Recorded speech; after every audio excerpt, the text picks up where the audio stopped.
Bonjour tout le monde, re-bienvenue sur ma chaîne Tabook. J'espère que vous allez bien. Je vous souhaite un bon début d'année 2022.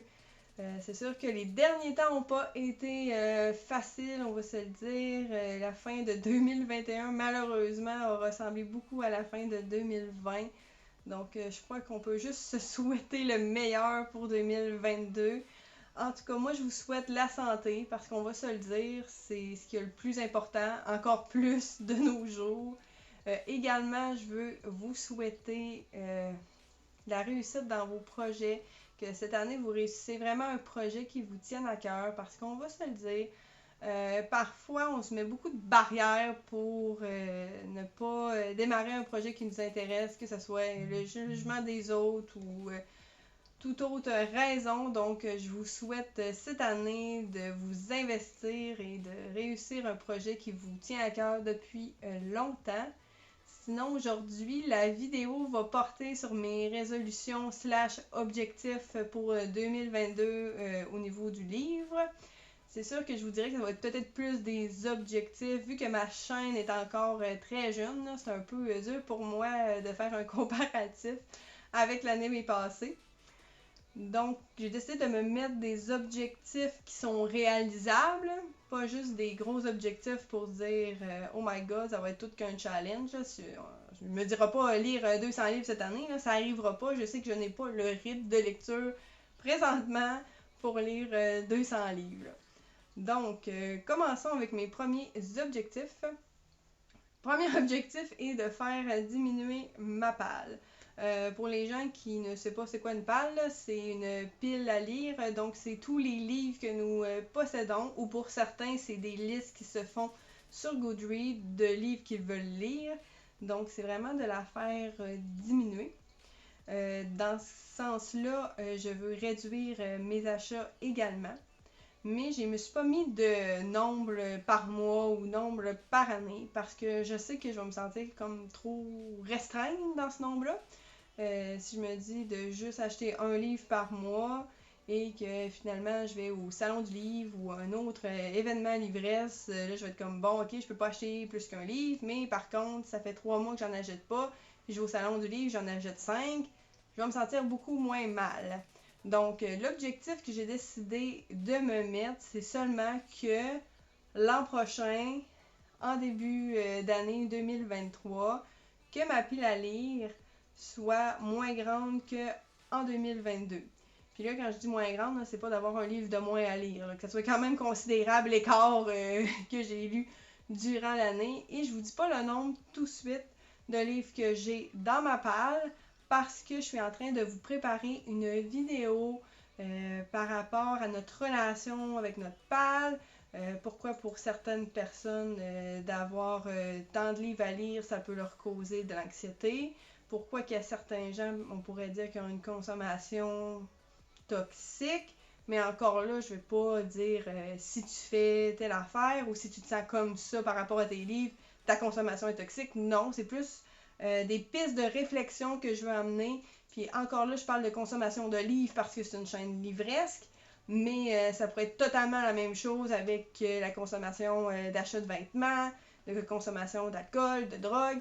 Donc, c'est vraiment une vidéo que je suis en train de vous préparer par rapport à notre consommation versus notre sentiment par rapport à celle-ci. Par la suite, un autre objectif que je me suis donné cette année, c'est de lire 3 séries spécifiques. Ça fait, j'ai déjà fait longtemps, mais c'est en 2021 que j'ai acheté ces 3 séries. Et tout à l'heure, en sortant mes livres, je me suis rendu compte qu'il y avait vraiment un lien entre les 3, que j'avais pas fait la connexion quand j'ai décidé que c'est ces 3 séries-là que je voulais absolument lire en 2022. Puis là, vous allez me dire que oui, ça a l'air stagé, mais même si ça a l'air stagé, pour vrai, j'ai jamais fait le lien à part là, 5 minutes quand j'ai sorti mes livres de ma bibliothèque. Là. Donc, vous penserez ce que vous voudrez, mais moi, je vous jure, c'est pas stagé. Donc, la première série que je vais vous parler, c'est une série que j'avais conseillée pour le 12 août. J'achète un livre québécois.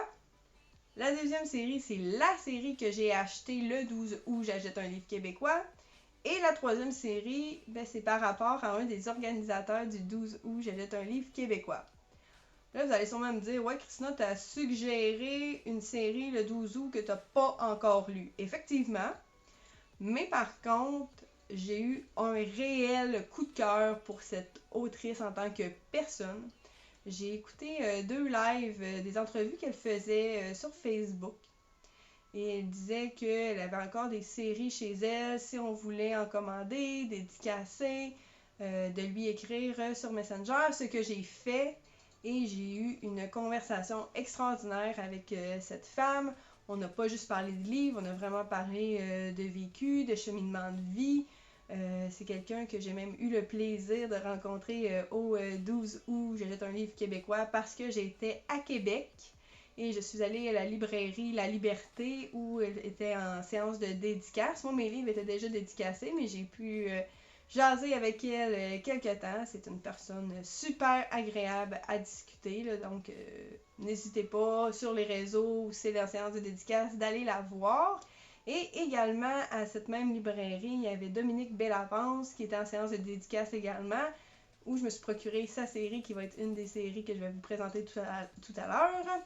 Et la troisième série que j'ai décidé de lire, c'est le Western Fantasy de Patrice Cazot, qui est un des organisateurs du 12 août. J'achète un livre québécois et un de ses livres, son premier tome, Coyote, était dans ma pile à lire pour le challenge de la crypte. Donc, je n'ai pas encore lu. Le challenge de la crypte finit le 31 janvier. Et de toute manière, si je ne lis pas tous les livres que j'avais mis dans ma pile à lire, je vais continuer de les lire au mois de février. Donc, si je vous présente les 3 séries, la première série, c'est la série Le prix de l'immortalité de Joanne Dallaire. Donc, ici, on a le premier tome qui est Le Réveil. Le second tome, c'est Le Fléau. Et le troisième tome, c'est L'Extinction. Donc, c'est une série dystopique où on va parler beaucoup du vieillissement, de la peur de la mort. On va encore voir aussi un écart entre les différentes strates de la société, que ce soit des plus pauvres aux plus riches. Donc, c'est tous des termes qui venaient me chercher. C'est une dystopie. Encore là, une fois, les riches vont avoir accès à avoir une vie plus longue, à pouvoir rallonger leur vie, ce qui ne sera pas possible pour les plus démunis. Et je vais vous lire le résumé du premier tome, donc ça va vous donner une idée de la série. Donc, Catherine se réveille des centaines d'années après ses derniers souvenirs dans un monde changé où règne de riches entreprises. Une pauvreté extrême sévit au pied d'immenses gratte-ciels. Homosexuel, Alexis est isolé dans cette société où il n'a pas sa place. Lorsque des dizaines de personnes meurent par sa faute, sa vie devient insupportable. Trouvera-t-il un espoir auquel se raccrocher? Karl a le monde à ses pieds. Il n'hésite pas à sacrifier des innocents pour parvenir à ses fins. Or, il n'est peut-être pas aussi intouchable qu'il le croit. Pour améliorer le sort de ses enfants, Kesha livre son corps à la science. Son sacrifice va-t-il les sauver ou les détruire? Grandiose saga dystopique, la trilogie Le prix de l'immortalité explore un univers riche et futuriste dans lequel d'inoubliables protagonistes découvriront qu'une lutte contre la mort n'est pas sans conséquences. Donc, c'est une série qui m'intrigue beaucoup et j'ai vraiment hâte de la lire en 2022. Et je vais venir faire une review. Je sais pas si ça va être par tome ou une fois que je vais avoir lu les séries que je vais venir vous en parler. Ensuite, la série Le silence des 7 nuits de Dominique Bellavance. Comme je vous dis, c'est la série que j'ai achetée pour le 12 août. J'achète un livre québécois. On a le deuxième tome ici. Celui-là, c'était Les derniers jours. Et celui-là, c'est L'ultime réveil. Les couvertures là, chez ADA, là, moi, ils me font capoter à quel point ils sont écœurantes pour vrai. vraiment, là, félicitations à la personne qui fait les couvertures. Et je vais vous lire le résumé du premier tome. Donc, Damian Radjeland reçoit la plus haute distinction militaire de l'armée. Il devient art-caporal à 17 ans, du jamais vu.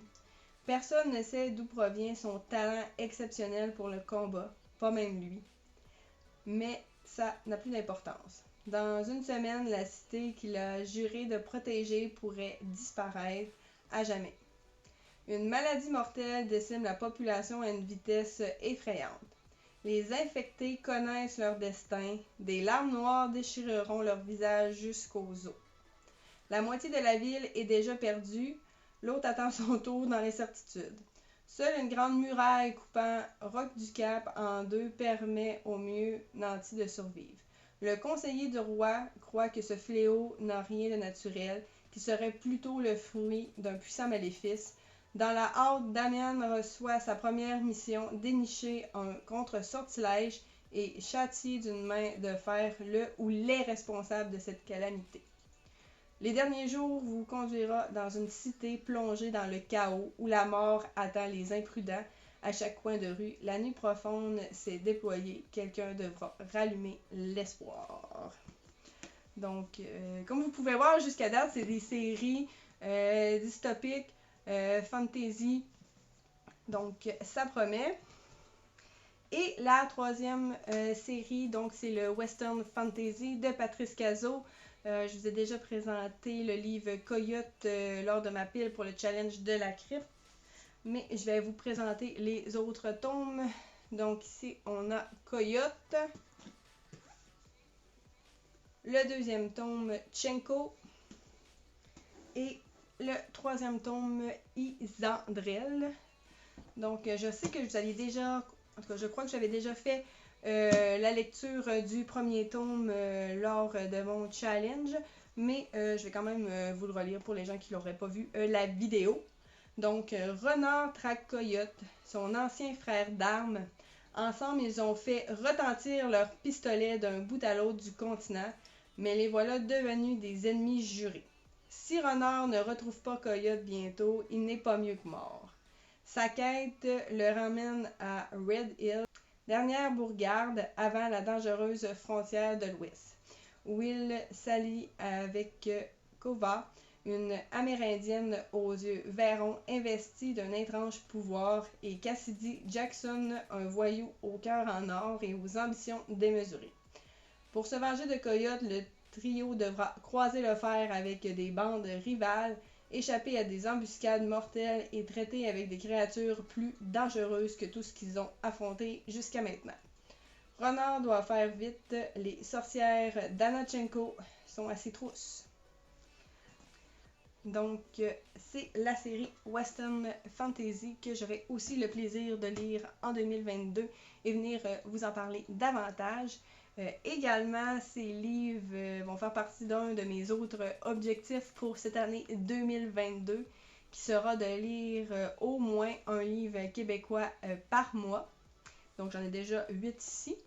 Un autre de mes objectifs 2022 serait de lire un Stephen King par mois, parce que j'aimerais à la fin de 2022 venir vous faire un tier ranking de mes lectures en date de Stephen King. Donc, on a un livre québécois et un livre de Stephen King par mois, plus mes autres lectures. Un autre de mes objectifs serait également par rapport au challenge. Donc, présentement, j'en fais un, mais j'ai pas le goût d'être à longueur d'année en challenge. Genre, j'ai vraiment le goût de lire ce qui me tente. Et j'ai déjà une liste de livres qui m'intéressent, donc peut-être ça ne fonctionnera pas avec tous les challenges qui vont sortir sur Booktube cette année. Par contre, c'est sûr qu'il y a le Readathon de Sylvain Desmentis de Booktube Québec là, que j'ai vraiment pas le goût de manquer cette année. C'est un challenge qui se déroulera au mois d'avril si je ne me trompe pas, donc il devrait être annoncé au mois de mars. Et apparemment, cette année, pour la 3e édition, là, ça va être encore plus spécial et encore plus surprenant que les années précédentes. Donc, c'est la première année que je vais y participer, mais à chaque année, j'écoutais les readathons sur plusieurs chaînes Booktube au Québec. Donc, c'est sûr que cette année, je ne veux pas manquer ça. Et même que moi-même, même si je suis une chaîne jeune, j'aimerais ça pour le mois d'octobre. Puisque au mois d'octobre, ben, c'est l'Halloween, moi c'est ma fête préférée, c'est un de mes moments préférés dans l'année également. Donc j'aimerais ça partir un challenge livresse pour le mois d'octobre. Quelque chose à mon image, mais ce ne sera pas un challenge de lire comme 20 livres, ça c'est sûr que non, parce que mon rythme de lecture, pour moi, si je lis un livre par semaine, je vous dirais que ça ressemble beaucoup plus à ça que des gens qui arrivent à lire un livre par jour. C'est sûr que, par exemple, quand je lis des BD, parce que oui, j'ai quand même un nombre considérable de BD, manga, là, il n'y a pas de problème, là, je suis capable de lire un livre par jour, là, mais ça me...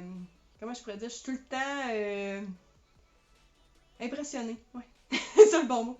Je suis toujours impressionnée par les gens qui, dans une journée, arrivent à lire des briques de 600, 800, 1000 pages. Je suis comme...